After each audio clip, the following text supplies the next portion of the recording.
I started recording, but then horrible things happened.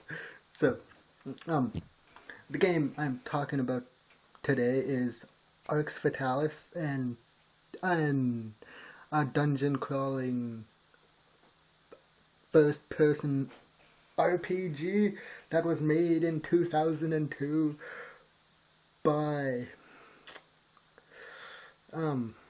I forgot who made the goddamn game.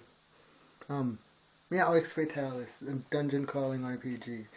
A pretty basic and fun RPG, if I do say so myself. I've put over 15 hours into the game just exploring, but beyond that, let's get into the actual, well, story and gameplay and such. Now, if you know how I review videos and talk about this kind of stuff, you'll know that it's going to be very convoluted and not very linear or on a really set script and such. So yeah, Arx Fatalis. It is a very atmospheric RPG with a very simple hack and slash combat system. It's like any other RPG where you get skills and an inventory, but it's just so... Okay, I'm gonna be very serious here. I don't play old school RPGs, like at all. Like the oldest I've played was possibly Oblivion, and me playing a 2002 game on my fucking crap top here is just... It adds fun into my life. So, Arx Fatalis, and I got my little script on screen. You can probably see it in my reflection right there. But yeah, that's not really a script. Just roll with me. Now, the game starts off like any good RPG does, or any good Bethesda RPG does, in prison. But it's a goblin prison, so at least we're not being captured by humans or elves. We're being captured by goblins. So yeah, we're captured by goblins. We're in a freaking horrifyingly terrifying dungeon. Like, I mean, just listen to this place. It's just...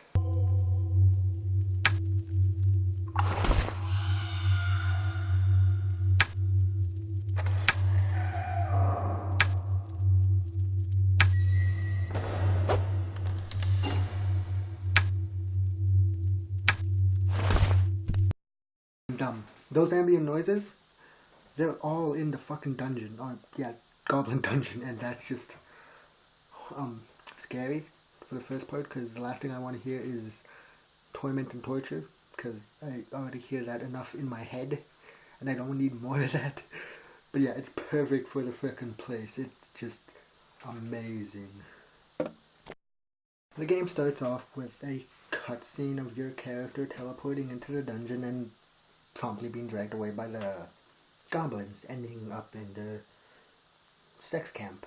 Because, admittedly, when you find a human in a small hole, what are you going to do with them? After waking up in the aforementioned cave, or dungeon, you meet your first and only friend in the entire... Well, first friend. Not your only one, because you meet a goblin later who becomes a friend. But you meet your first NPC, a sort of guide through your tutorial level.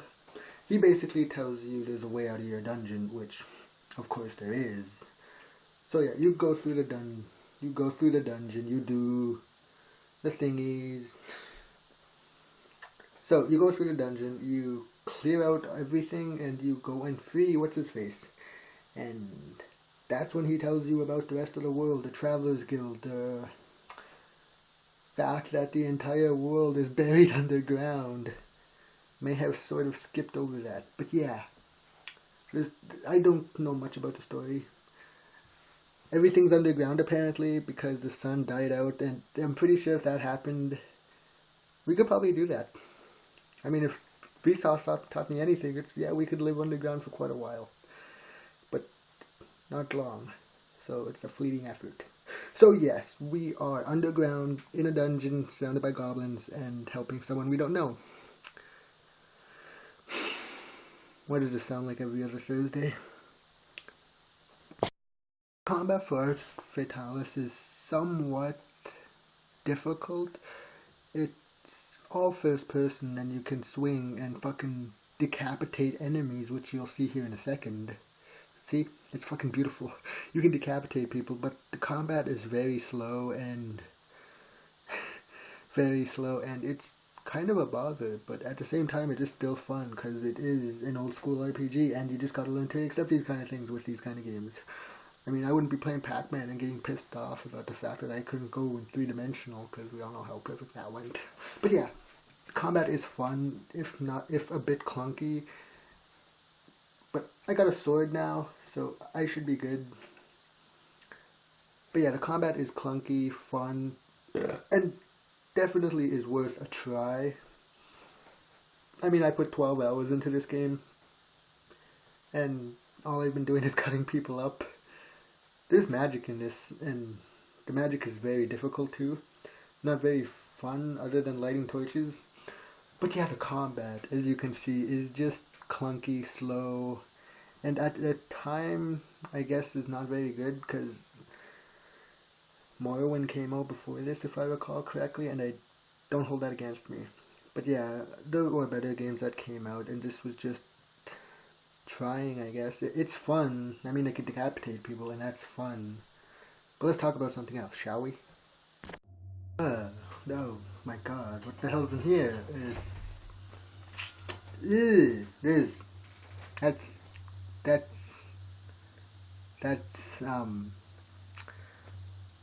That's kind of dark.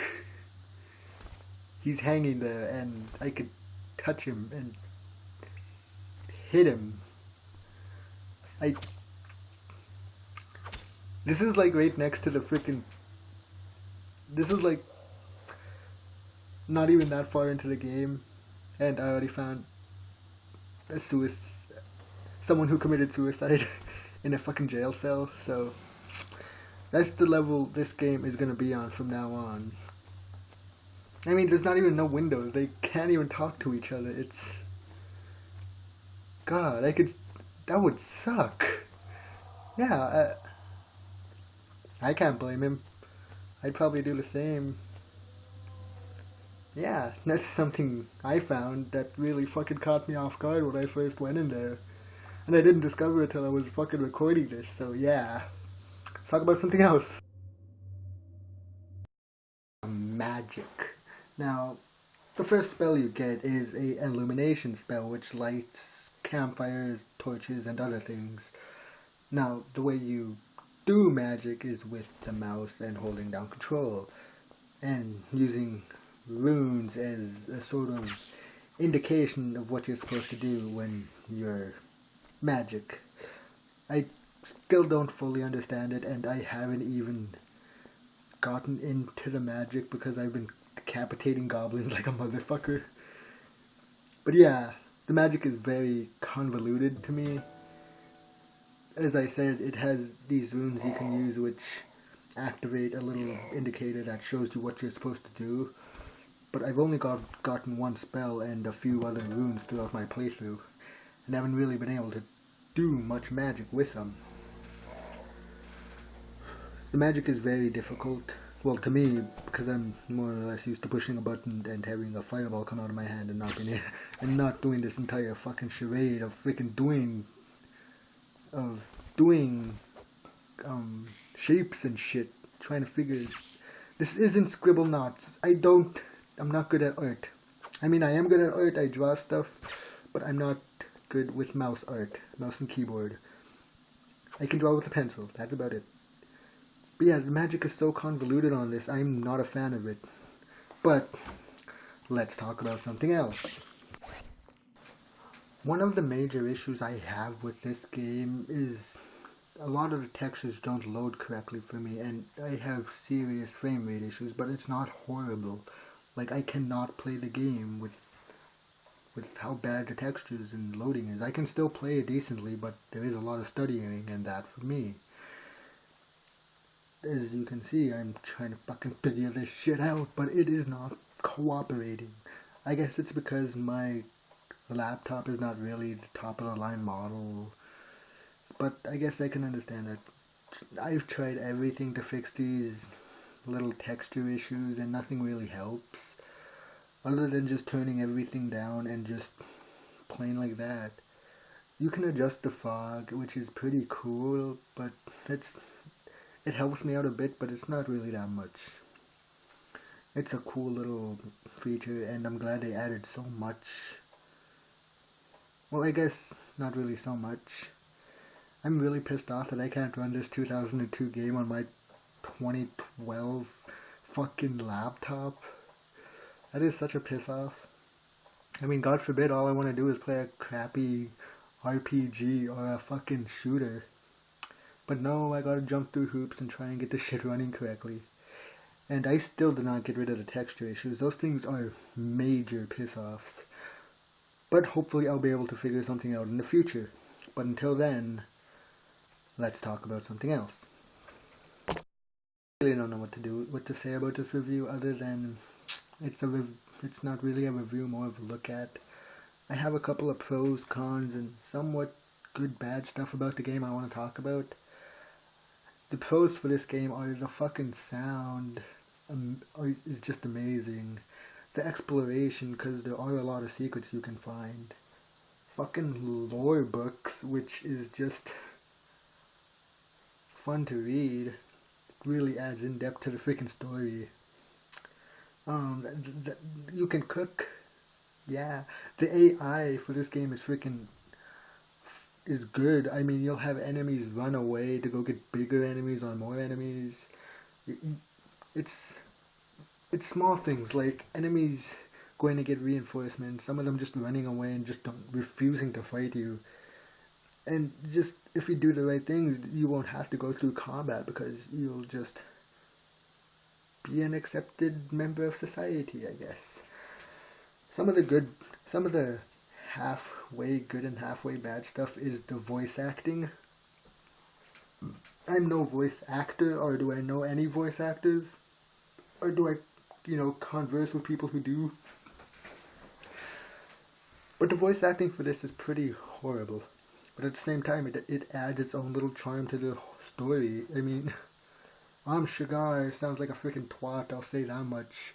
And the goblins just sound like fucking goblins, just fucking cartoonish. There's one con, or like two cons. There's no logbook that I know of, and there's this fucking mini game that got me killed. It was the mini game's fault, not mine. Sure, I tried to go on a murderous rampage, but I lost 100 gold. Yeah, so I killed everyone, thanks to the mini game. That's one of the major cons. Yeah, like I said, it's a fun little RPG with not a whole lot of bits and bobs to get yourself lost in. I mean, there's no logbook, so you do forget what to do if you get away from the game long enough.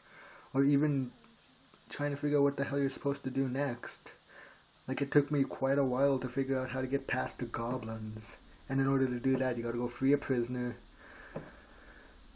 go talk to the guy at the castle, get the gem trading signature thing, go to a tavern, find the guy you freed, get him to sign some papers, go find some more papers, go back to the goblin dungeon, which I refuse to. That place is horrible. Go back to the goblin dungeon, talk to one of the merchants or someone guarding a door, talk to him, he'll let you pass, and then you'll be able to go into the next town/hub, which is a short walk through Goblin Town, and the next is the higher city where you meet humans, you get your first shop, and a few other things. Yeah, but I haven't made it that far into the game. I've only made it up to the king, and that is only like not 3 hours into the game, and that's not very much. But I spent 9 hours in the game just exploring. So yeah, the game is fun. It's a very primitive, low-price RPG. I enjoy it because it's a cheap RPG that, is very basic. I love exploring games. And I love any kind of RPG that give me the option to be someone else I'm not. I like going into these magical worlds and exploring them. I mean, there's nothing better than doing that. Other than maybe decapitating goblins. If I was a reviewer and I didn't do this shit for a hobby, I would give this game a 6 out of 10. The sound is amazing. The exploration is fun. The combat is clunky, but I can get around it. And there's quite a bit to do in the world. You can make stuff. You can make potions, poisons, food, pies. You can even bribe the dude at the fucking door in the beginning with a pie to get past. It's little shit like that that really makes me like RPGs. Things that normally wouldn't fly in real life. Like, that guard is guarding that door. Bring me a pie, I shall bribe him. But yeah, 6 out of 10. If you're into old school RPGs or RPGs in general, get this game. It's definitely worth it. Yeah, it's worth it. There's gonna be more videos coming out because I finally found interest in them again, and I finally got the recording software and editing software and Bandicam. So yeah, I love you all, and we'll talk again.